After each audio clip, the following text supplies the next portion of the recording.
उस जज साहब को सलूट जिसने कहा यदि सेना के अंदर तनाव नहीं है, सैनिकों को परेशानी नहीं है, तो दुनिया में, यानी दुनिया की बात कही, किसी को परेशानी हो ही नहीं सकती है, किसी को टेंशन हो ही नहीं सकता यदि सैनिकों को टेंशन नहीं है। यानी उसको अपनी जिंदगी का टेंशन है, उसको अपनी नौकरी का टेंशन है, 24 घंटे काम करने का टेंशन है, और उन्होंने किसी मौसम का टेंशन है, जाने का टेंशन है, हथियार, गोला बारूद, आना जाना, ट्रैफिक एक्सीडेंट, बलिदान, और उसके बाद कहा जाएगा कि इनको तनाव कैसे हो जाता है। तो बड़े शर्म की बात है। मैं इन जज साहब को फिर सैल्यूट करता हूं कि आखिर उन्होंने आर्मी को लेकर, सैनिकों को लेकर यह बात कही, तनाव की बात कही, और कहा है कि इस तनाव से उन्हें बीमारी नहीं होगी तो क्या नेताओं को बीमारी होगी, क्या उन्होंने फिल्म वालों को बीमारी होगी, कॉर्पोरेट सेक्टर को बीमारी होगी जिनके पास कोई टेंशन नहीं है।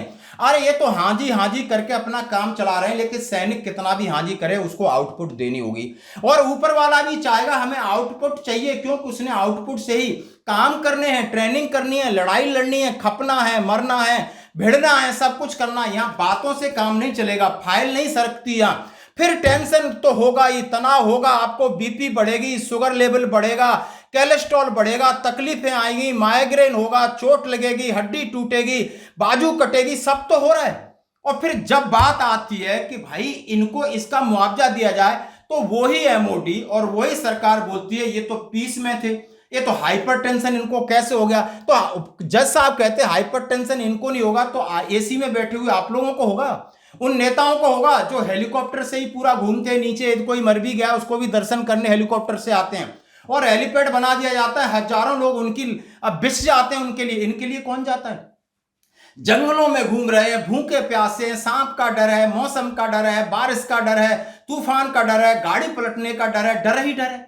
और बड़ी बात उन्होंने कहा, बड़ी बात हम आपके सामने, ये बात जाने से पहले मैं बात करना चाहता हूं दोस्तों, MiG-21 में 200 से ज्यादा पायलट शहीद हुए, यानी 400 MiG-21 क्रैश हुए, यानी कि, और उसको बोला जाता था, क्या बोला जाता था, ये उड़ती हुई मौत है और विडो मेकर है, इसको विडो मेकर और उड़ता हुआ ताबूत बोला जाता था। अब उसको उड़ाने के लिए जब जो पायलट जाएगा तो पायलट को तनाव नहीं होगा कि आखिर ये नीचे आएगा भी, क्या आएगा कि भाई साहब हमको भी लेके आएगा, उसकी बीवी को तनाव होगा नहीं होगा, उसके बच्चों को तनाव होगा नहीं होगा। क्यों कह रहा हूं कि कल की बात कह रहा हूं, लोकसभा के अंदर एविएशन मिनिस्टर हैं RM नायडू साहब ने कहा कि हमारे जब से जो जून के अंदर 12 जून को जो एविएशन, आप समझते एयर इंडिया का एक विमान क्रैश हुआ, उसमें 270 से ज्यादा लोग भुन के चले गए। तब से पायलट, उन्होंने बोला 112 पायलटों ने तो छुट्टी ले ली है, बुखार आ गया, रजाई ओढ़ के सो रहे हैं कि भैया हम रिस्क नहीं ले सकते, जबकि एक क्रैश हुआ है। और यहां MiG-21 लाइन लगी है। आप 2021 का मैं डाटा आपके सामने दिखा रहा हूं, 5 जनवरी को, 17 मार्च को, 20 मई को, 25 अगस्त को, 25 दिसंबर को, 28 जुलाई को, 8 मई को, लगातार ये 8-10 2021 में क्रैश हुए और पायलट भी शहीद हो गए। अब तनाव इनको हो गया, एक क्रैश हुआ होगा, और एक आप समझ सकते हो रूस का, जो कि 3 दिन पहले क्रैश होता है चाइना बॉर्डर के ऊपर, 2 बार लैंडिंग की कोशिश करता है पायलट, लेकिन आप समझ सकते हो कि सारे के सारे 50 थे उसमें भुन गए, क्रू मेंबर को लगा।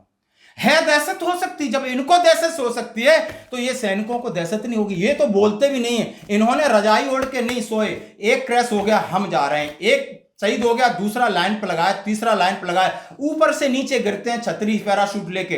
अरे वो भगवान थोड़े ही कि ट्रेनिंग दे दी जाए, ट्रेनिंग तो आपको इनको भी दी गई होगी जो रजाई, जो मना कर रहे हैं। और आप समझ सकते हो कि कल की बात है, यानी DGCA, director general of civil aviation के मिनिस्टर और मिस्टर RM नायडू साहब ने कहा है कि सिविल एविएशन के बहुत सारे सीनियर पायलट हैं, उन्होंने छुट्टी ले ली, उनको कारण बताओ नोटिस भेजा गया है। यानी उन्हें डर पैदा हो गया है, भाई रोजी रोटी अपने बच्चों के साथ सब कुछ आप पहले अपनी सिक्योर करते हो, फाइनेंशियल सिक्योर हो, फैमिली सिक्योर है तब तो ना। लेकिन सैनिक का, या आप देख सकते हो MiG-21 में शहीद हुए, इससे आपको ये तो पता चल गया होगा कि ये जान की परवाह नहीं करते। जान तो एक बार जानी चली जाएगी, वो तो बोनस है, हम जिंदा रह रहे हैं। और फिर इतना दाव पे लगाने के बाद यदि किसी का हाथ टूट जाता है, ब्लड प्रेशर बढ़ जाता है, कम हो जाता है, गोली लग जाती, तो उसको बोला मुआवजा नहीं मिलेगा ये। और इसके लिए आपको AFT हमारे लिए बनाई गई है कि जवानों को शायद न्याय में देरी हो गई, RMB में गड़बड़ी हो गई, तो AFT में जाएगा, तो AFT दोनों पक्षों को सुनेगी, न्याय निर्णय दे देगी।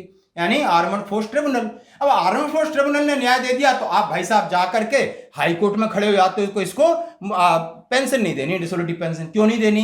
इसके ऊपर क्या कहा गया है, अदालत ने सेवा को माना तनाव और बीमारियों की वजह। अब यह मामला है कि हाई बीपी शुगर को दिल्ली हाई कोर्ट ने माना डिसेबिलिटी। वायुसेना अधिकारी को मिलेगी डबल पेंशन, बिल्कुल वायुसेना के अधिकारी को मिलनी चाहिए। क्यों, यानी वायुसेना के अधिकारी कैप्टन गिरीश कुमार जौहरी ने high blood pressure, type 2 diabetes जैसी बीमारियों को दिव्यांगता की श्रेणी में न मानते हुए सरकार ने और फौज ने कहा आपको पेंशन नहीं मिलेगी। उन्होंने दावा एएफटी में ठोका, एएफटी ने उनको डिसीजन दिया उनके फेवर में, सरकार पहुंच गई हाई कोर्ट, जैसा कि सरकार की नियत है। अब सरकार ये कौन पहुंचती, ये ब्यूरोक्रेट्स हैं जो एसी में बैठ करके काम करते हैं। इन्होंने कोई फ्लाइंग तो नहीं की होगी, इन्होंने आगे जाके बॉर्डर पे काम तो नहीं किया हुआ। अब जज साहब बेचारे, जज साहब बार बार चिल्ला रहे हैं कि फौज की नौकरी ऐसी है भाई जिसमें चारों तरफ प्रेशर है, यदि इनको तनाव नहीं तो किसको तनाव है। मामले की सुनवाई करते हुए दिल्ली हाई कोर्ट में न्यायमूर्ति श्री हरिशंकर, न्यायमूर्ति अजय दिगपॉल की खंडपीठ ने कहा जब कोई उम्मीदवार सशस्त्र बलों में भर्ती होता है तो उसकी शारीरिक और मानसिक स्थिति पूरी तरह जांच की जाती है और पूर्णतः वो स्वस्थ होता है। बाद में उत्पन्न होने वाली बीमारियों को उसकी सेवा की परिस्थिति से जोड़ना चाहिए, क्योंकि 24 घंटे की नौकरी, वहीं खाता है, वहीं पीता है, वहीं सुनता है, वहीं लड़ता है। कोर्ट ने स्पष्ट किया कि ब्लड प्रेशर हो, डायबिटीज हो, कोई भी बीमारी है, सेना के अंदर तनाव से बढ़ती है। केंद्र और वायुसेना की आपत्तियों को खारिज कर दिया। कोर्ट ने 96 के से कहा उन्हें पेंशन ब्याज के सहित दी जाए। सशस्त्र बलों में सेवा करने वालों के लिए उम्मीद की किरण। दिल्ली हाई कोर्ट का फैसला सशस्त्र बलों के उन अधिकारियों कर्मचारियों के लिए एक उम्मीद की किरण बनता जा रहा है जो सेवा के दौरान उत्पन्न होने वाली स्वास्थ्य समस्याओं से जूझते हैं। यह निर्णय स्पष्ट करता है कि सैन्य सेवा के तनावपूर्ण वातावरण में उत्पन्न बीमारियों को भी सेवा से जुड़ी डिसेबिलिटी माना जाएगा। इसके आधार पर दिव्यांगता पेंशन प्राप्त की जा सकती है।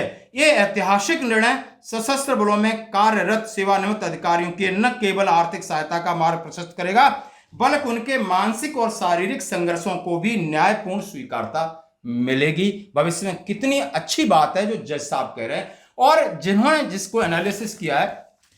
हमारे लोग इस तरीके को डिनाई कर रहे हैं, लेकिन अब वो वक्त बदल गया है और आगे आगे वक्त बहुत बदलने वाला है। ये सेना में फिर कौन जाएगा, नेता जाएंगे, क्रिकेटर जाएंगे, पैसे वाले जाएंगे, करोड़पति अरबपति जाएंगे। हम तो कह रहे हैं इन्हें हमसे ज्यादा डबल पेंशन दे दी जाए, सब कुछ दे दिया जाए। एक बार जाओ तो 6 महीने के लिए करके आओ ना, क्यों अगन पथ लगाते हो। मैं तो बोल रहा हूं कि राजनीति में जाना है, यदि कहीं जॉब लेनी है सरकारी तो सबसे पहले बॉर्डर पर 4 साल सेवा करके आइए, पता चल जाएगा आपको।